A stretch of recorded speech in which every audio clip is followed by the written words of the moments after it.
tu vas avoir accès tout de suite, juste après le bac, à des matières qui attirent beaucoup, l'entrepreneuriat, le marketing.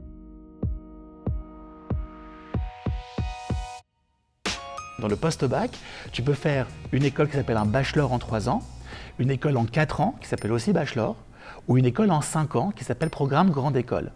Et typiquement, l'école de commerce post-bac, c'est une école aujourd'hui que tu vas pouvoir intégrer sur concours. Et c'est en cela que Orlum prépare aujourd'hui les étudiants avec des taux de succès, enfin des taux de réussite faramineux. Je veux dire, on a aujourd'hui 98% d'admis dans ces concours-là, parce que c'est quand même depuis maintenant 18 ans qu'on prépare nos élèves à cela, 2006.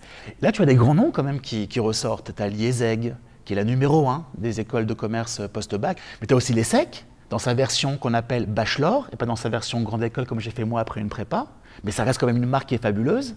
Ça reste une légitimité formidable pour les étudiants avec des profils un peu différents. Absolument. Et un peu alternatifs. Ensuite, tu vas avoir les parcours en 4 ans, donc justement l'ESSEC, l'EDEC, enfin un parcours en 4 ans, et les parcours en 5 ans, donc ces fameux l'IESEC dont je t'ai parlé, mais c'est aussi l'IPAG, c'est Paris School of Business, PSB, Neoma, Kedge, Schema. Alors, qu'est-ce qui fait qu'aujourd'hui, tant d'étudiants veulent absolument faire une école de commerce post-bac?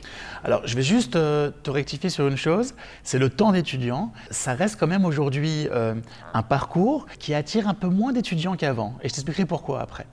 Mais déjà, il faut savoir quand même que les écoles de commerce post-bac attirent de plus en plus d'élèves parce que ça reste des parcours qui sont extrêmement valorisants pour un élève. Tu vas avoir accès tout de suite, juste après le bac, à des matières qui attirent beaucoup, l'entrepreneuriat, le marketing, la communication, les ressources humaines, la finance, la gestion. Et donc là, il y a une projection immédiate vers l'après.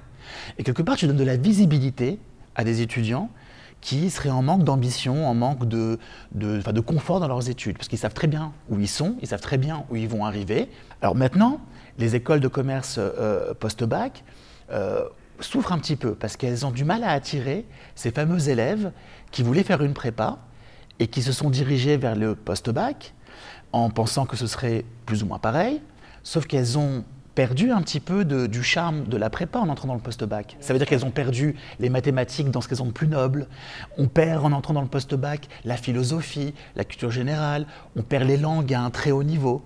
Donc les écoles aujourd'hui, l'enjeu qui les attend, c'est vraiment d'intégrer, d'injecter dans leur parcours post-bac, en plus des ressources humaines, en plus du marketing, en plus de la communication, des matières, on va dire, plus classiques, des humanités, comme on dit. Ça veut dire vraiment de la culture générale, de la philosophie, de la géopolitique, et aussi des mathématiques, parce que ces élèves qui boudent la prépa pour aller en école de commerce post-bac sont en attente de cela aujourd'hui.